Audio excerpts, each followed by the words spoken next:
The aroma of chocolate hung heavy and sweet in my kitchen, a scent that usually brought me nothing but comfort. There it sat on the wire rack, cooling, my signature chocolate cake with the vanilla buttercream frosting. Not too sweet, just the way Mark always liked it, or used to like it.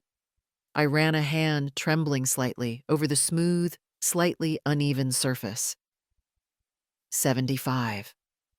75 years on this earth, and you would think they would remember. The silence in the house felt heavier now, pressing in after the click of the phone receiver settling back into its cradle. No, they wouldn't be coming tonight. Not for my 75th birthday. They were too busy. Too busy celebrating her trip, the grand European vacation their father was taking with his new wife, Linda. My hands, spotted with age now, trembled just a little as I smoothed the buttercream one last time with the back of a spoon. It was not perfect. Not like the glossy, flawless creations you see in bakery windows or on those fancy cooking shows Sarah watches. It leaned a little to one side, and the frosting had a few drag marks where my unsteady hand had faltered. But it was made with love. Every measured cup of flour, every whisked egg, every careful stir of the melting chocolate chips, it was all done thinking of them. Mark and Sarah, my children. It was our cake, the one I baked for every birthday, every special occasion when they were growing up. Or at least I thought it still was. The rich, dark chocolate scent suddenly felt cloying, almost suffocating. If you are listening to this story, thank you so much for being here.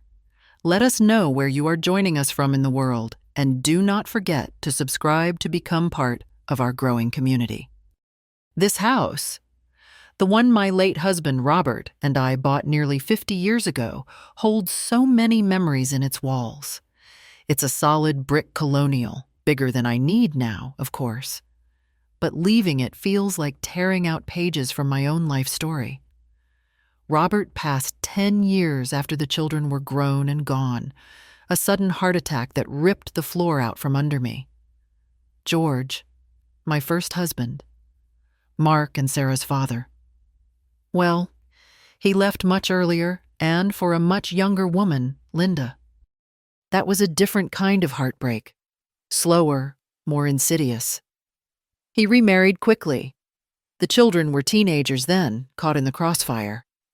I tried my best to shield them, to maintain stability, to be both mother and father.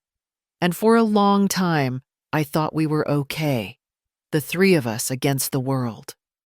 Now, I live alone. The silence is usually a companion, not an enemy. I fill my days simply. My garden keeps me busy from spring till fall, coaxing roses and tomatoes out of the earth. Robert loved so much.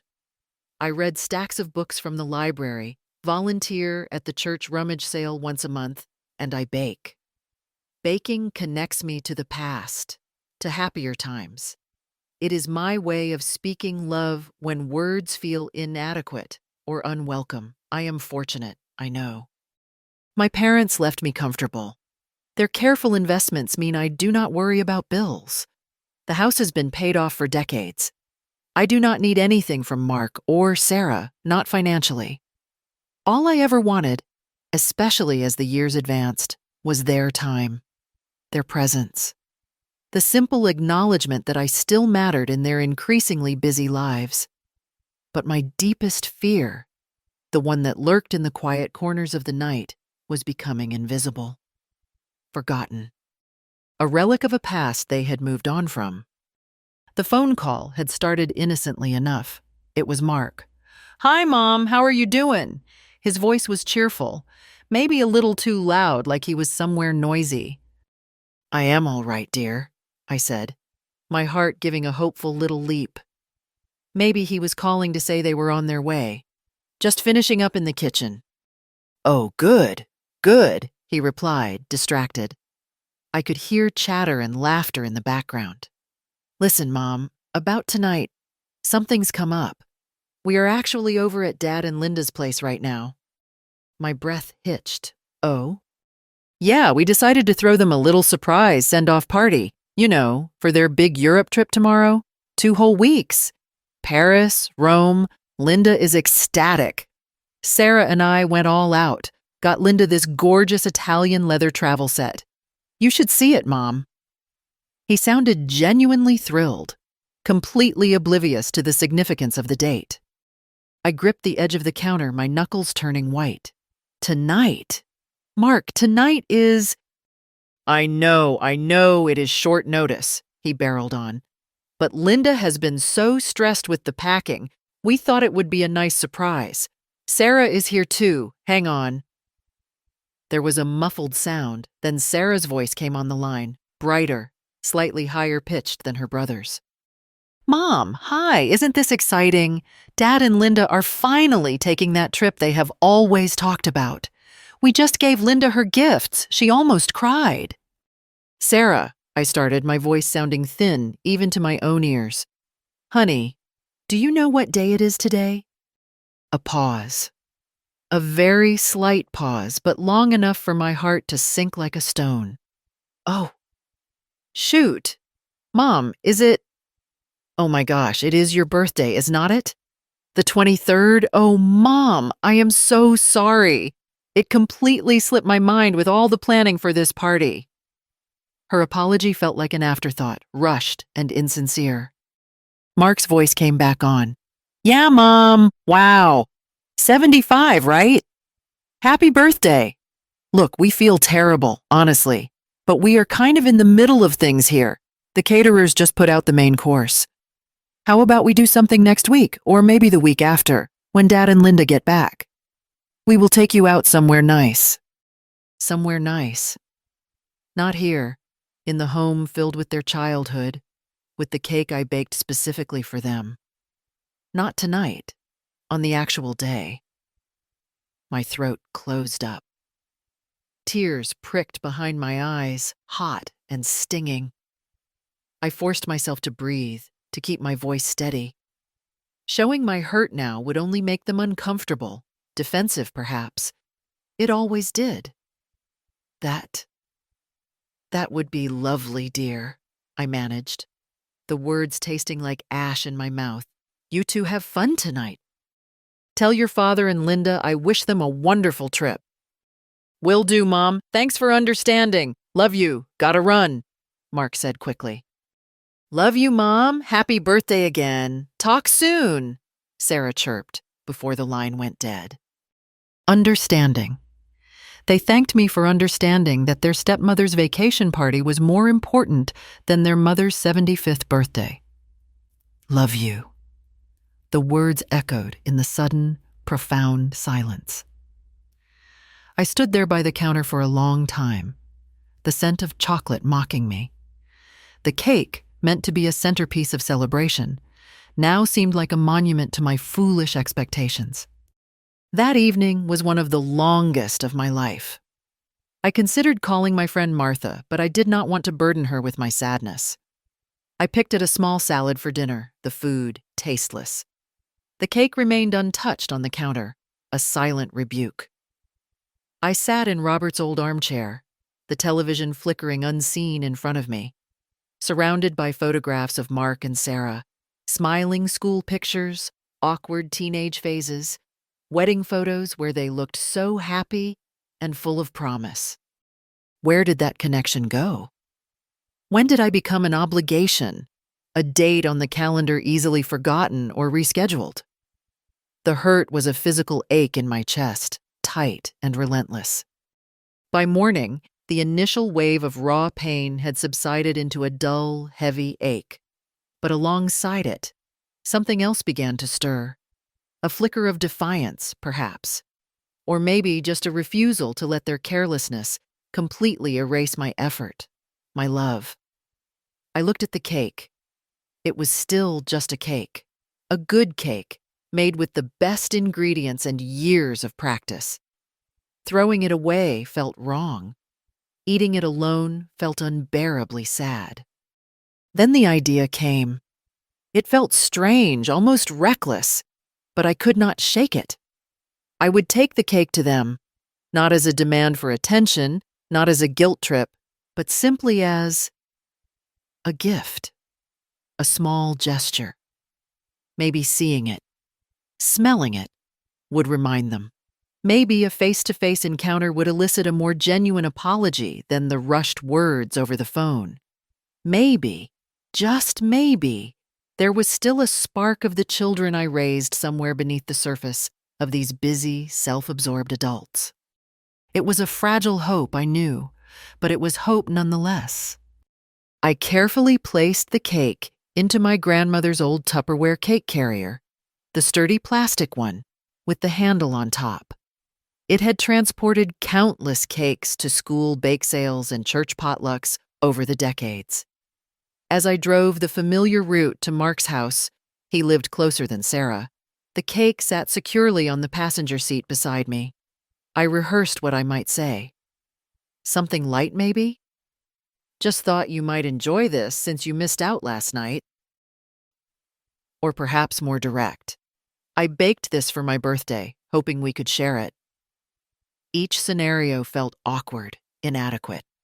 Nothing could have prepared me for the casual cruelty waiting behind that familiar front door. Mark opened the door, looking surprised to see me. He was dressed in weekend clothes, jeans, and a faded polo shirt. Behind him, I could see Sarah sitting at the large farmhouse table in his spacious kitchen, scrolling through her phone. Remnants of last night's party, a stray balloon drooping near the ceiling, a stack of fancy gift bags on a side table, were still visible. "Mom, what are you doing here?" Mark asked, not unkindly, but certainly not with enthusiasm. "I was just in the neighborhood," I lied, holding up the cake carrier. "I baked this yesterday, for my birthday. Since you could not make it, I thought perhaps you and Sarah might like a piece." "Oh," Mark said, stepping back to let me in. He did not reach for the cake. Sarah looked up from her phone, a polite but distant smile on her face. "Hi, Mom. That is sweet of you." She glanced at the cake carrier, then back at her phone. "But we are still so full from last night. Linda's caterer was amazing. They had this incredible tiramisu." I placed the cake carrier on the edge of the table, my hand lingering on the handle. "It is chocolate," I said quietly. "Your favorite." Mark leaned against the counter, crossing his arms. "Yeah, Mom, it looks a bit homemade, you know." He said it gently, as if stating an obvious fact. "Not really like the fancy dessert tower we got for Linda. That thing was flown in from that French place downtown." Homemade. He said it like it was a flaw. I opened my mouth to respond, but before I could, I heard Sarah murmur to Mark, not quite quietly enough, perhaps not even intending to be quiet. "It looks kind of pathetic, honestly, next to all the gifts Linda got." Pathetic. The word struck me like a physical blow. My hand recoiled from the cake carrier as if it were burning hot. Pathetic. This symbol of my love, my tradition, the thing I had poured my heart into, was pathetic in their eyes, compared to expensive gifts for their stepmother. I felt the blood drain from my face. I could not breathe. They barely noticed my reaction. They launched into an animated description of the party, the food, the expensive champagne, and especially the gifts. The Italian leather luggage set for Linda, the noise-canceling headphones for George for the plane, the personalized map of Europe they had framed. Their voices buzzed with excitement, recounting the cost and the brand names, oblivious to the fact that their mother was standing right there, shattered, holding the remnants of her 75th birthday offering. I could not stay. I mumbled something about needing to get back, an appointment I had forgotten. They barely seemed to register my departure. Mark gave a vague wave. Sarah murmured, "Okay, Mom. Drive safe," without looking up from her phone. I did not take the cake with me. I left it there, on the edge of their expensive granite countertop, a lonely, pathetic testament to a love they no longer valued. Tears streamed down my face as I drove away, hot and blinding. Not just tears of sadness, but tears of anger, of deep, profound disillusionment. Pathetic. The word echoed in my mind, intertwining with the memory of their dismissive tones, their casual disregard. How had it come to this? How had my children become so shallow, so careless with my heart? Instead of going straight home, I found myself pulling up outside Martha's small, neat bungalow on the other side of town. Martha and I had been friends since our children were in kindergarten together. She was a widow too, living on a much tighter budget than I, but her heart was always open and her kitchen always smelled of something comforting. She opened the door, her face immediately creasing into a warm smile. "Dolores, what a lovely surprise! Come in, come in. I just put the kettle on." Sitting in Martha's cozy, slightly cluttered living room, surrounded by photos of her grandchildren and her colorful knitting projects, I felt a measure of calm return. She did not press me, but she must have seen the redness around my eyes. She simply poured tea into cheerful mugs, added a slice of her lemon drizzle cake, which she proudly called wonderfully homemade, onto a plate for me, and waited. "It was my birthday yesterday, Martha," I finally said, my voice thick. "Oh, Dolores, 75. Happy birthday, dear friend." She reached across and squeezed my hand. "Did you do anything special? Did Mark and Sarah come over?" And then it all spilled out. The forgotten birthday, the party for Linda, the chocolate cake, the drive to Mark's house, the conversation, the awful, stinging word. Pathetic. Martha listened patiently, her expression shifting from sympathy to quiet indignation on my behalf. "Oh, honey," she said softly when I finished, shaking her head. "That is just thoughtless. So incredibly thoughtless of them. That beautiful cake you make." She patted my hand again. "Their priorities seem all mixed up, do not they?" She did not offer easy platitudes. She did not tell me they did not mean it. She simply validated my hurt.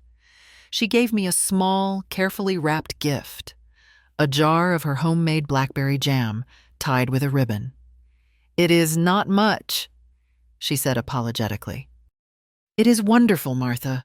Thank you," I said, meaning it with all my heart.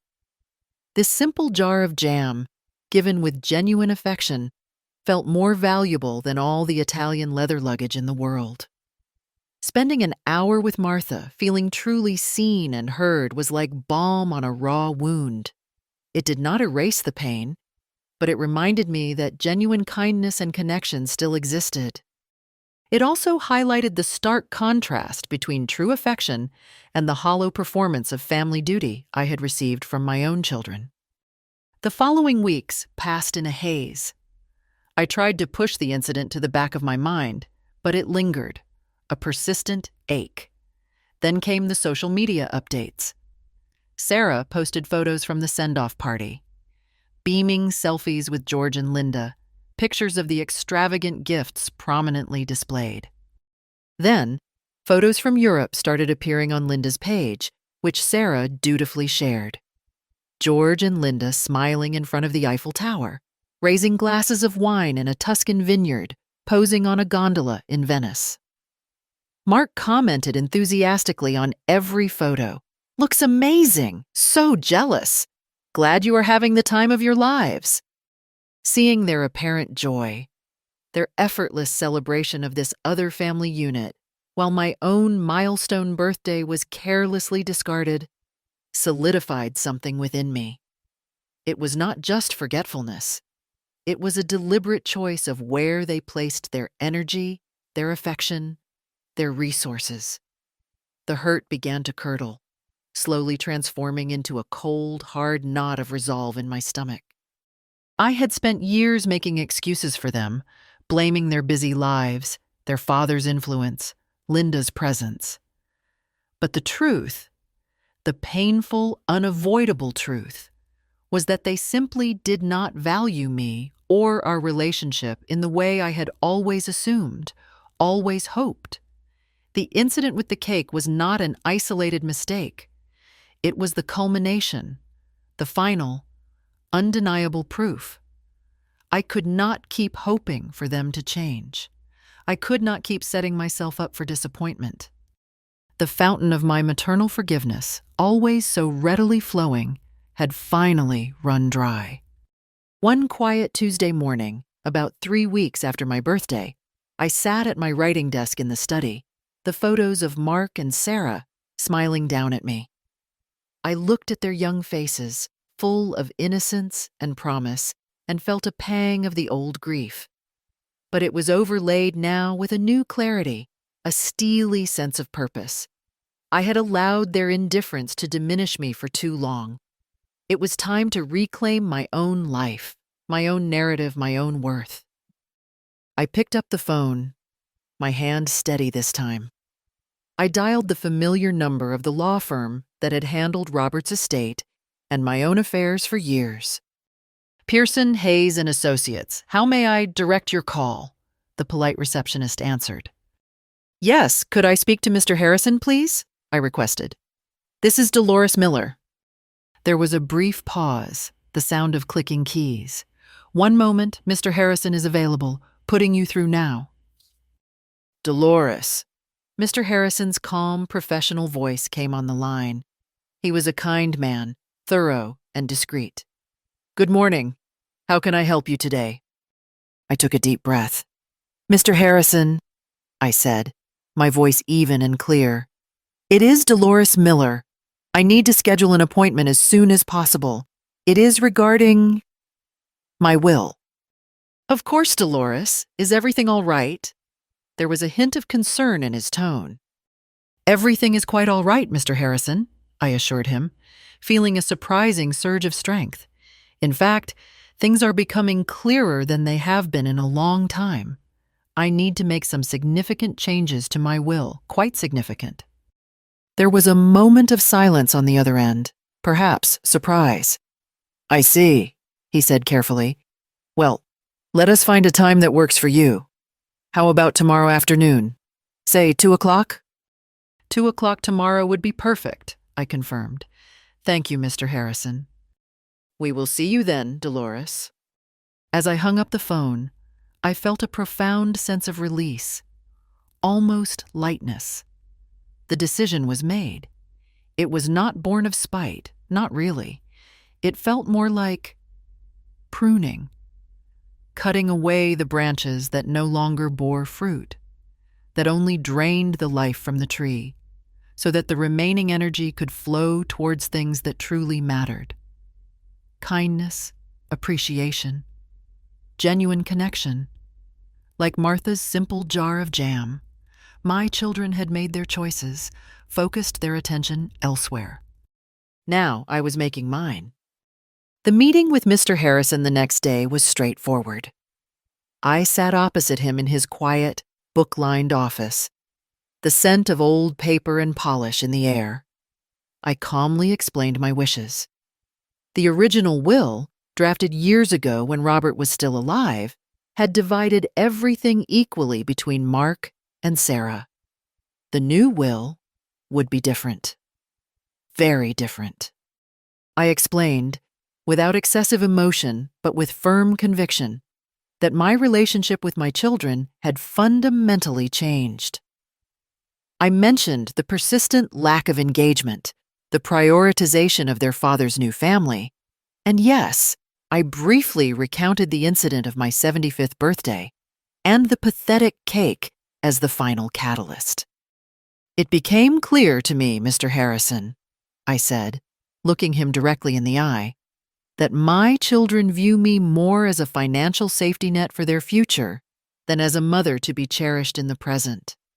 My assets, which came from my own parents' hard work and thrift, should go where they will be truly appreciated and used for good.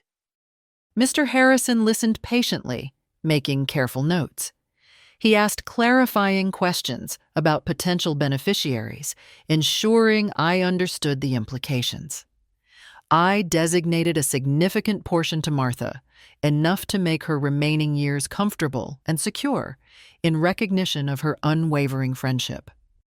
Another large portion was allocated to the local community foundation, specifically earmarked for programs supporting senior citizens living alone and scholarships for underprivileged youth. Causes close to my heart. Mark and Sarah? They would each receive a token amount, $1,000, and a small, framed photograph of themselves as children, standing proudly beside me on the porch of this very house. A reminder of a time before things went astray. "Are you absolutely certain about this, Dolores?" Mr. Harrison asked gently, peering over his spectacles. "It is a significant departure. Once this is finalized, it is legally binding." "I am absolutely certain, Mr. Harrison," I replied, my voice unwavering. "This feels right. It feels just." He nodded slowly. "Very well. I will have the new documents drafted immediately. We will need 2 witnesses when you come in to sign." Over the next week, while the legal documents were being prepared, I went about my routine. I gardened, I read, I baked a batch of oatmeal cookies, just for myself this time. Oddly enough, neither Mark nor Sarah called. Perhaps they felt a twinge of guilt after my abrupt departure with the cake and were avoiding me. Or perhaps, more likely, they were simply caught up in their own lives, the incident already forgotten, overshadowed by the excitement of their father and Linda's return from Europe. Then one afternoon, Sarah called. My heart gave a hopeful flutter, quickly extinguished. Her tone was brisk, businesslike. "Mom, hi. Quick question. Mark and I were talking. That house of yours is awfully big just for you. Have you ever thought about downsizing? Maybe moving into one of those nice retirement communities? You know, less upkeep, more security. And freeing up some capital wouldn't hurt, right?" Freeing up capital. There it was. Not "How are you, Mom?" Not "Sorry again about your birthday," but straight to the practicalities, the money. The timing was almost comical, confirming the very reasons behind my decision. "I am perfectly happy where I am, Sarah," I replied calmly. "The house holds many memories, and I have no intention of leaving just yet. My finances are quite in order, thank you for your concern." There was a slight, surprised pause. "Oh, okay. Well, just a thought. Let us know if you change your mind." She sounded slightly put out. We exchanged brief pleasantries, and she hung up. That call erased any lingering doubts I might have entertained. It hardened my resolve. The meeting to sign the new will was scheduled for the following week. As I marked the date on my calendar, I felt a strange mix of solemnity and liberation. The path ahead was clear. The ink was drying on the new will. The next step felt both daunting and necessary. It was time to arrange another meeting, not with my lawyer this time, but with my children. They deserved to hear it directly from me before life or circumstance revealed it in a less controlled manner. The invitations were carefully written and mailed, formal, concise. "You are requested to attend a meeting at my home regarding important family financial matters. My attorney, Mr. Harrison, will be present." I wondered what thoughts would go through their minds when they received them. Whatever they imagined, I doubted it was the truth. The day of the meeting arrived, cloaked in a cool, late autumn gray. I spent the morning tidying the living room, not out of nervousness, but from a desire for order, for control over my own space. I arranged a plate of simple shortbread cookies, store-bought this time, on the coffee table alongside a carafe of water and some glasses. No elaborate tea service, no homemade treats that could be misconstrued or dismissed. This was not a social call, I felt surprisingly calm. A quiet certainty settled deep within me. The emotional storms had passed. Now was the time for clarity. Precisely at 3 o'clock, Mr. Harrison arrived, carrying a worn leather briefcase. He greeted me with his usual quiet courtesy, his presence both professional and reassuring. We exchanged a few brief words confirming the arrangements. He would explain the legal standing. I would explain the personal reasons, if necessary. A few minutes later, a car pulled into the driveway. Mark and Sarah arrived together. Seeing them walk up the path side by side struck me. They often presented a united front these days, especially, it seemed, when dealing with me. Mark looked impatient, checking his watch as Sarah rang the doorbell. Sarah's expression was a mixture of curiosity and mild apprehension. Perhaps they thought I was finally going to announce my decision to sell the house after all.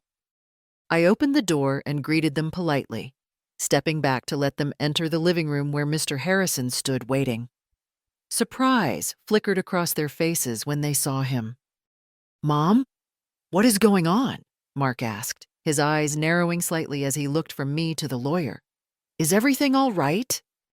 "Mr. Harrison?" Sarah added, a note of confusion in her voice. "Why is he here?" "Please, sit down," I said, gesturing towards the sofa opposite the armchair, where Mr. Harrison and I had positioned ourselves. They exchanged a glance before cautiously sitting, perching on the edge of the cushions. The air thickened with unspoken questions. I took a breath. "Thank you both for coming on short notice. I have asked Mr. Harrison here today because I have made some important decisions regarding my estate, my will, and I wanted to inform you both directly." Mark leaned forward slightly. "Your will? Mom, you are not sick, are you?" There was a flicker of concern, but it felt overshadowed by something else. Perhaps financial anxiety. "I am quite healthy, Mark, thank goodness," I replied evenly. "This is not about my health. It is about my plans for the future and how I wish for the assets I possess to be handled after I am gone." I paused, letting the weight of my words settle. "I recently finalized a new will, replacing the previous one you might have been aware of." Sarah frowned. "A new will? Why? What was wrong with the old one?" "Nothing was wrong with it, Sarah," I said. "But circumstances change, relationships evolve. My perspective on what constitutes a meaningful legacy has shifted." I turned to Mr. Harrison. "Perhaps you could outline the primary changes, Mr. Harrison?" Mr. Harrison cleared his throat, opened his briefcase, and took out a document. He adjusted his spectacles. "Certainly, Dolores. As your mother indicated, she has executed a new last will and testament, legally witnessed and notarized, which revokes all previous versions." He looked directly at Mark and Sarah, his tone neutral but firm. "The primary directive of this new will is a significant reallocation of the estate's assets." He proceeded to read the key clauses in dry, legal language. He detailed the bequest to Martha, describing it as a token of gratitude for years of steadfast friendship and support. He outlined the substantial donation to the Community Foundation, specifying the funds for seniors and youth scholarships. Then, he arrived at the clause concerning them. "To my son, Mark Robert Miller, I bequeath the sum of $1,000 and the framed photograph of him taken on his 5th birthday, standing on the front porch." He paused, then continued. "To my daughter, Sarah Ann Miller Thompson, I bequeath the sum of $1,000 and the framed photograph of her taken on her 3rd birthday, also on the front porch." Silence. A heavy, stunned silence filled the room. Mark and Sarah stared at Mr. Harrison, then at me, their faces masks of disbelief. It was Sarah who broke first, her voice rising, incredulous. $1,000? A photograph? What? Mom, this is... This has to be a mistake, a joke. Mr. Harrison, there must be some misunderstanding.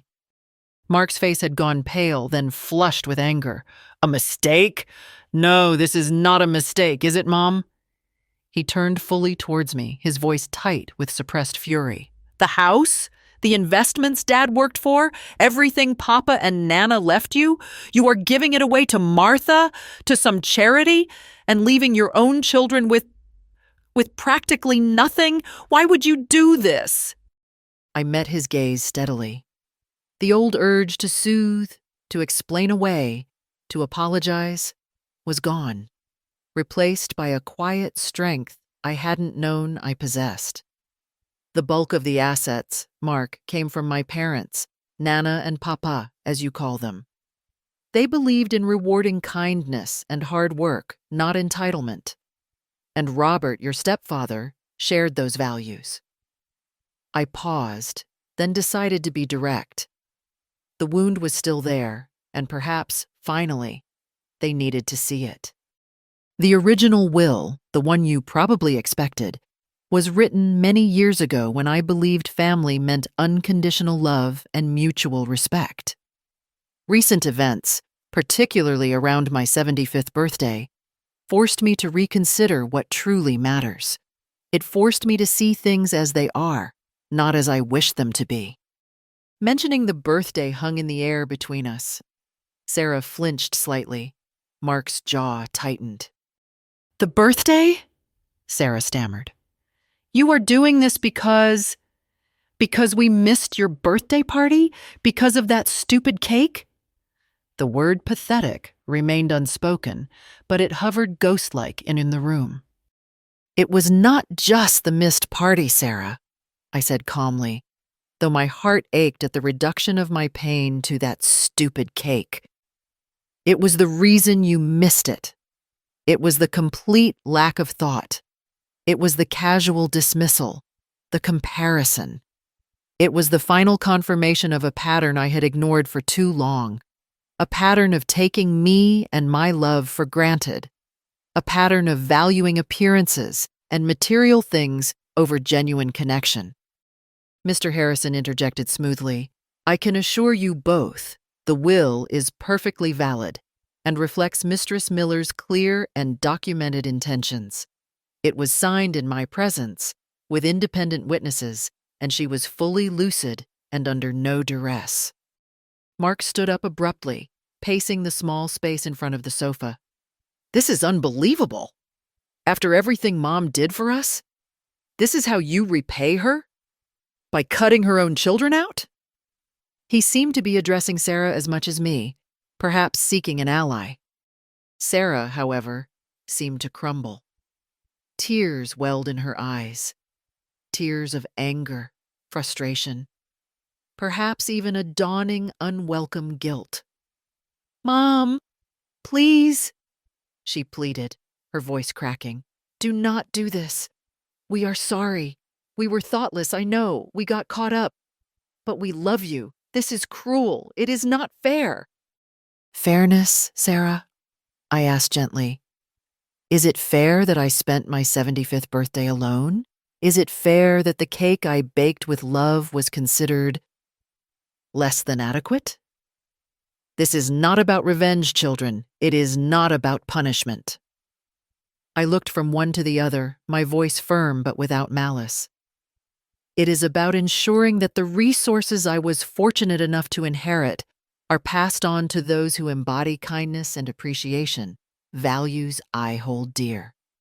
It is about acknowledging the people, like Martha, who have consistently shown me true care.